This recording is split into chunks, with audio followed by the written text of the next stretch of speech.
He calls him on the FaceTime application on his phone. There's a video call. So Emil can see his dad. And Emil sees his dad with blood all over him. And what does the defendant say to Emil? He says, "I'm not going to make it back. I tried to kill Ari, but she got away."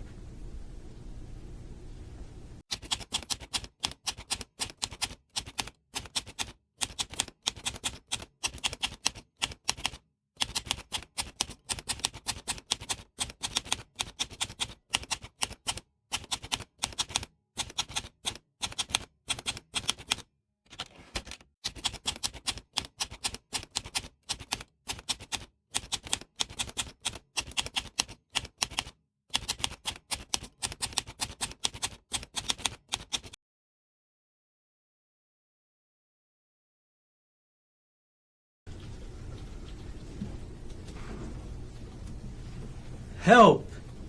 Help! Help! Those are the words that Amanda Morris and Sarah Buxbaum heard as they were walking up the Pali-Buka Trail on March 24, 2025. Amanda and Sarah heard those words, "Help! Help! Help!" and they rushed up the trail thinking that somebody had fallen off of the cliff on top. They get to the section with the cliff, and they see, and Amanda sees, a man on top of a woman. A man holding a rock. The man swings the rock, hits the woman in the head. Sarah sees that same man standing over that same woman, holding that same rock. Both of them see the woman, Ariel Konig, with a face covered in blood. In this trial, you will learn about Ariel Konig, who she is, what happened that day.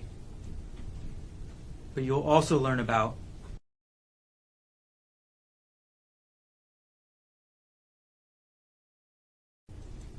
the man holding the rock. The man who hit her with that rock, Dr. Gerhardt Konig, anesthesiologist, Ariel's husband, and the defendant in this case. Now, Ariel and Dr. Konig, the defendant, normally don't live on Oahu.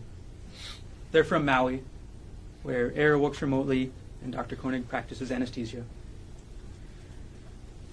But that weekend, March 24th, 2025, just under a year ago, they came to Oahu for Ariel's birthday. Ariel's birthday, March 24th, the day this happened. It was actually Ariel's very first trip to Oahu. Her first time coming to this island. The defendant planned the trip. The defendant booked the tickets. The defendant booked the hotel room. The defendant planned the couple's activities. The defendant researched and planned the hike that he took Ariel on that morning.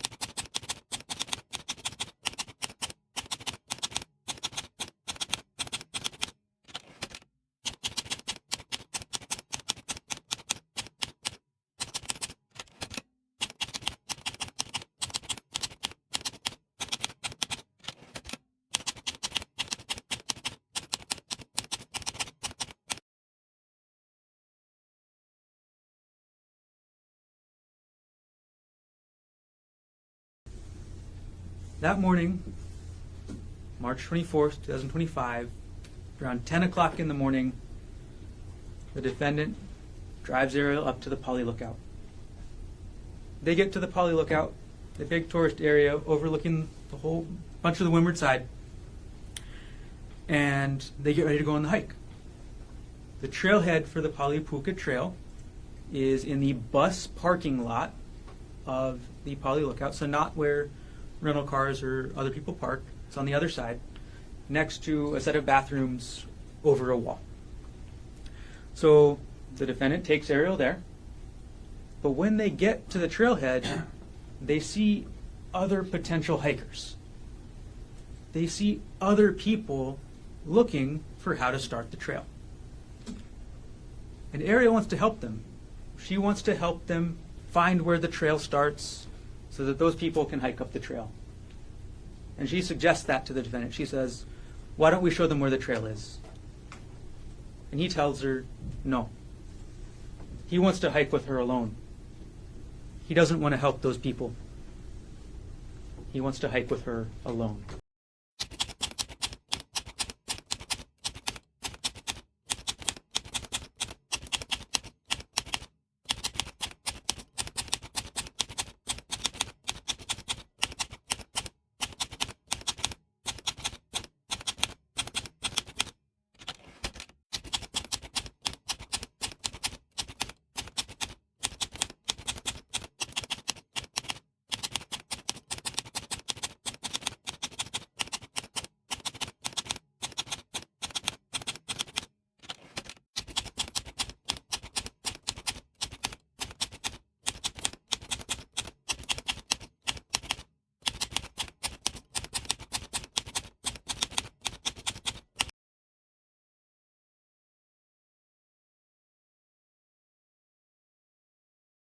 So they don't go up the trail at that point.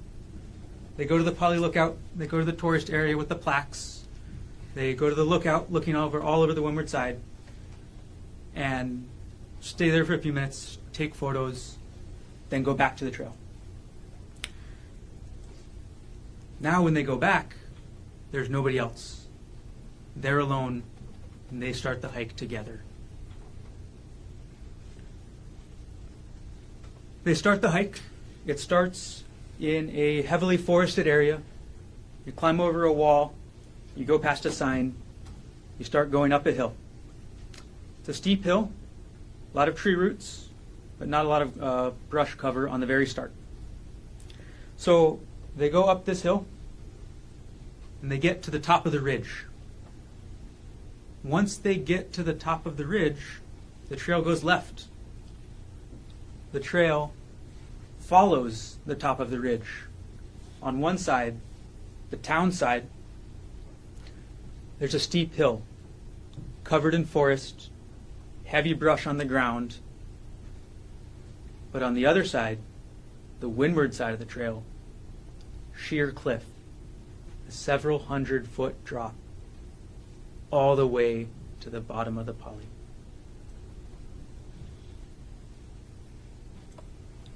They start to hike up the trail. They start to hike up the ridge. And they go for a few minutes. Everything's normal.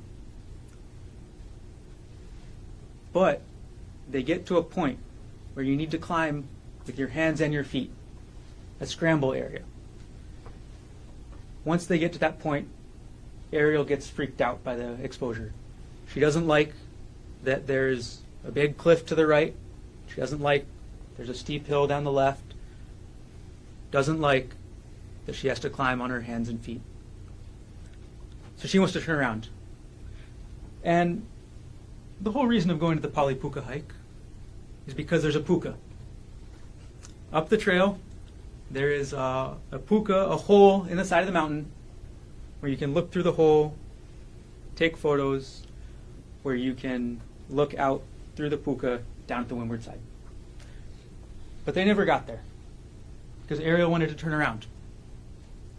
So Ariel stops hiking. She says she's not comfortable with this. She wants to turn around. The defendant goes on. He hikes another couple minutes up the trail. He hikes another couple minutes, then he comes back and he tells Ariel, tries to convince her to keep going. He tries to say, oh, this is the hardest part. Everything beyond this little bit, easy. But Ariel's still not feeling it. Ariel doesn't want to go on. So they start to descend.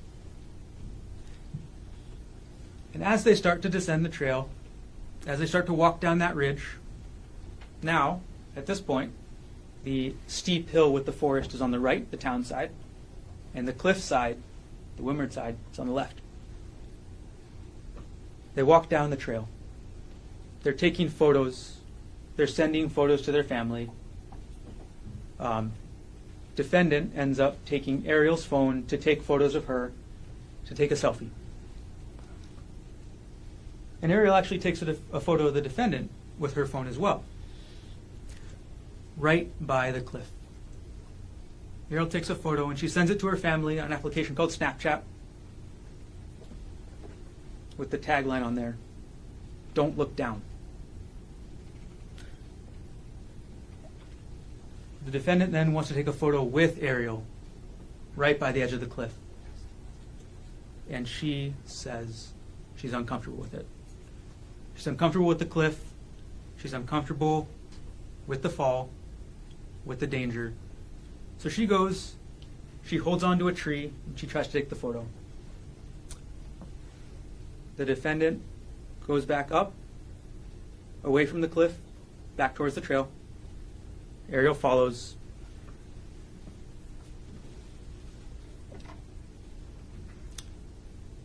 And then as Ariel's moving down the trail to safely get by the defendant at this narrow spot with the cliff behind her, the defendant ends up grabbing her by her shoulders. He pushes her backwards towards that cliff. Ariel goes to the ground. She goes to the ground. They start wrestling. They start struggling. They start fighting.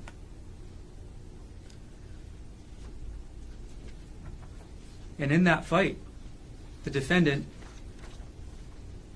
gains the advantage. The defendant gets on top of Ariel. The defendant is straddling Ariel over her waist, pinning her onto the ground. And Ariel's trying to fight back. She's trying to struggle. But she sees in the defendant's hand a syringe. She sees in the defendant's hand a syringe, and she tries to hit it away. She hits it. The syringe falls out the defendant's hand. And then she sees a vial in the same hand. As the defendant reaches into the backpack he had, reaching in there, trying to grab something, Ariel still struggles. She still tries to take that vial out of his hand. And they keep fighting. And at this time, the defendant has Ariel's phone. The defendant is holding on to Ariel's purse. The defendant is holding on to Ariel's wallet. Ariel pleads with the defendant. She talks about their children. She asks the defendant not to do this. She begs him not to do this. And the defendant says, "I'm sick of this shit."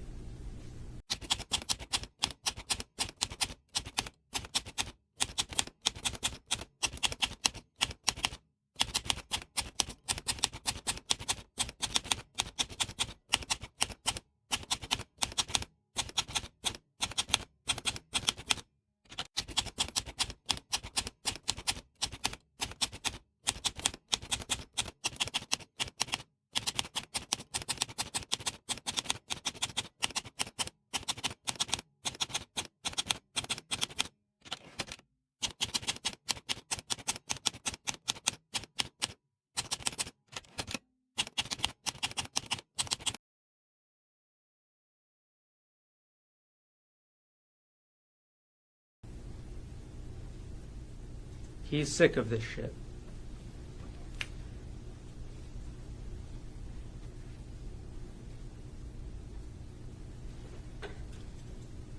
Ariel calms the defendant down. She thinks she calms the defendant down until the defendant picks up that rock. Until the defendant picks up that rock that Amanda Morris saw. Until the defendant picks up that rock that Sarah Buxbaum saw. And just when she thought the defendant had calmed down, he starts to take that rock and bash her in the head multiple times. Help! Help! Help! Is what Ariel says while the defendant is hitting her. And those cries were answered. Those cries were answered when Amanda Morris and Sarah Buxbaum arrived on the scene. The defendant stood up.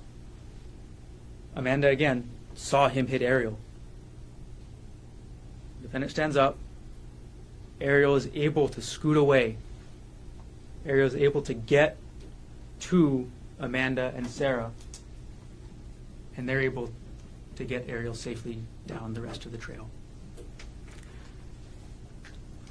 Once Ariel got to that safety of Amanda and Sarah, the defendant was left alone at the scene. Alone with Ariel's phone. Alone with Ariel's wallet. Alone with Ariel's purse. Alone with the syringe. And alone with the vial. All those items, Ariel's phone, purse, wallet, the syringe, the vial, those were never recovered.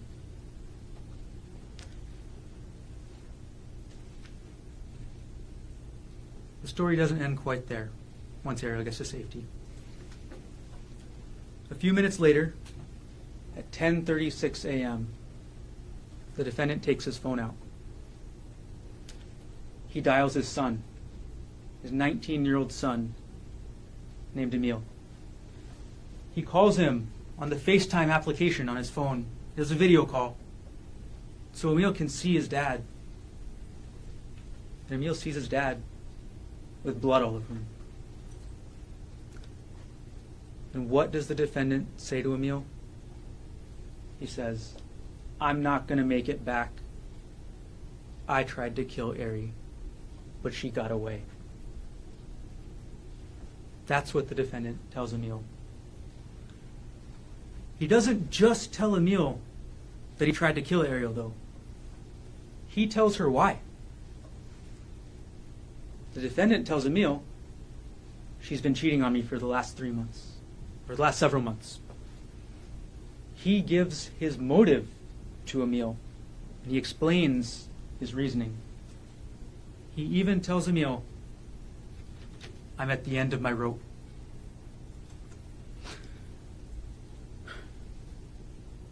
An hour later, the defendant calls Emil back.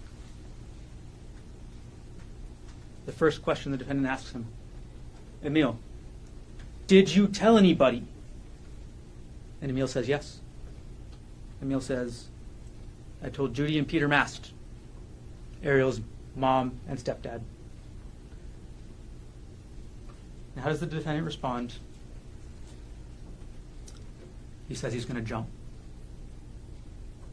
Emil tells him not to, tries to convince him not to, and the defendant ends the phone call by saying, "I got to hang up so the police don't find me."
That phone call was at around 11:40 a.m.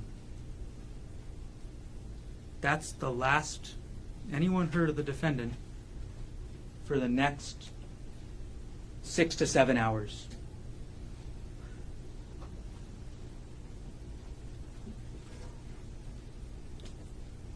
The defendant told Emil that he was turning his phone off so the police couldn't find him.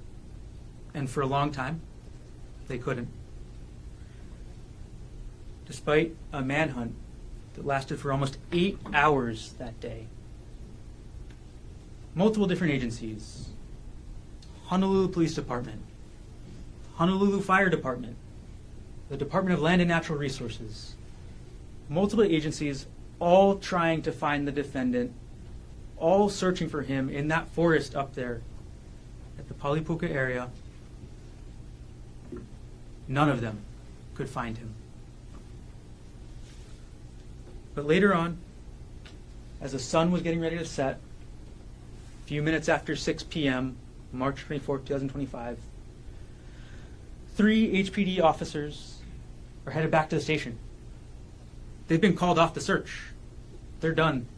They couldn't find him. But as they're driving on that road that goes from the Pali Lookout back to the Pali Highway, back to town, they're driving out and they see a man. They see a man exit the forest. A man matching the description of the defendant. They identify themselves. They say, "Police! Police!" The man runs. He tries to get to the forest. He tries to escape them. The officers catch up. They apprehend him. They do use force to do so.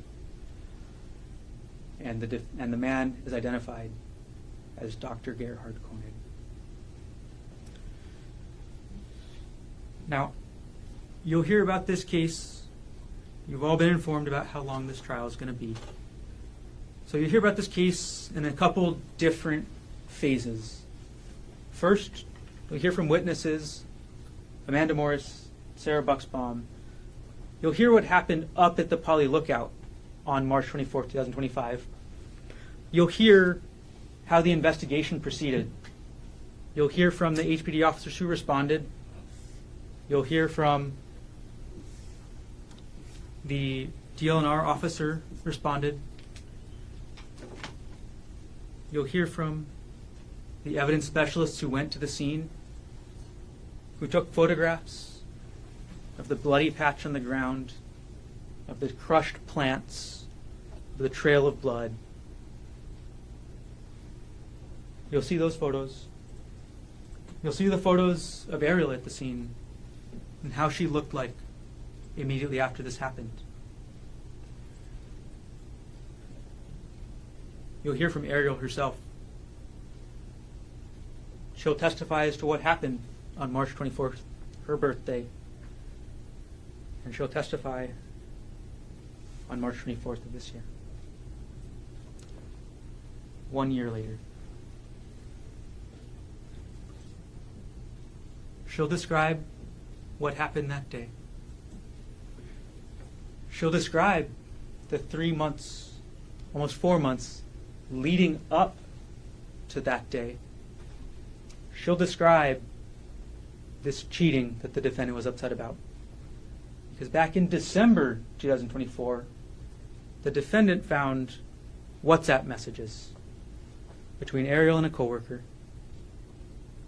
Ariel describes them as flirty. You will see the messages. You will see the messages, and you will get to see what they say. There's nothing lewd. There's nothing sexual. There's nothing romantic. They're flirty. But this was an issue in their relationship. The defendant was upset. Ariel wanted to stay in the relationship. They take the steps. They go to couples counseling. Things are getting better. Things are getting better. And Ariel keeps thinking, okay, now it's time. A romantic trip, birthday weekend. we're back on track.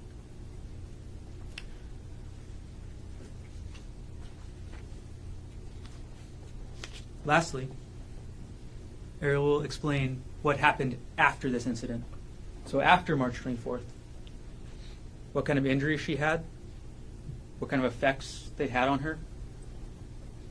She'll explain, and you will hear testimony, that Ariel, after this happened, by several days, removed the money from a joint bank account that she shared with the defendant. You'll hear that Ariel removed that money, that she used it to pay the mortgage, that she used it to pay for the tuition for the children she shared with the defendant, that she used it to pay marital debt that they'd incurred, that she used it to pay the defendant's own credit card bills. So you'll see what Ariel did with that money. Okay. Beyond that, you'll hear scientific evidence in this case. There will be DNA testimony. All of the blood that was found on the trail was swabbed. All that blood was subjected to DNA testing. And all of that blood, through the DNA testing, shows an incredibly high likelihood ratio that supports it is Ariel's blood and only her blood. But not only the blood from the trail. Several different swabs from the defendant's clothes recovered from his person all will show Ariel's blood, and none will show his.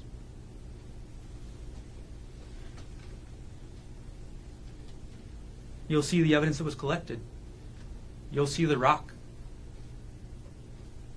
You'll see the rock that was recovered from the trail. The bottom half jagged, covered in Ariel's blood. You'll also hear in this case what's called digital forensics. The police recovered a laptop, the defendant's laptop. And they looked through that laptop for certain terms, and they found from December 2024 through March 2025 several relevant things that you'll hear. You'll hear the defendant on Christmas Eve 2024, 3 in the morning, was on the internet looking up internet forum posts about infidelity. You'll hear the defendant on Christmas Day at 4 in the morning was doing the same thing. You'll hear that on New Year's Eve, 8:30 p.m., the defendant was looking up Ariel's financial information.